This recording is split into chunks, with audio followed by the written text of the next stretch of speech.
କେମିତି କରାଯାଏ? ଭଲ ପାଉଛି ସେମିତି ପାଇଁ କରିଦେଲି। ନିଜ କ୍ଷତି କଣ?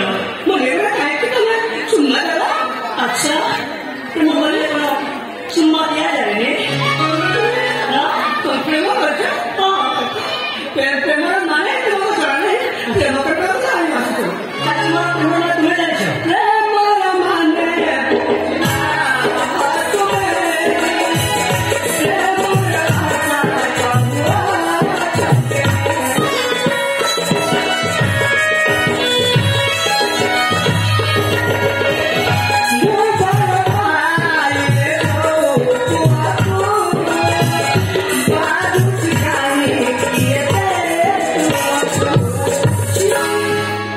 ଯୋଉ ପୁଅକୁ ଭଲ ପାଇଲେ ମତେ ବାଧୁନି। କାହିଁକି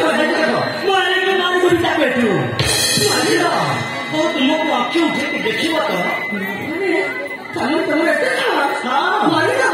ଆଉ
देखो तुम घर जानी कि सुनी सतरे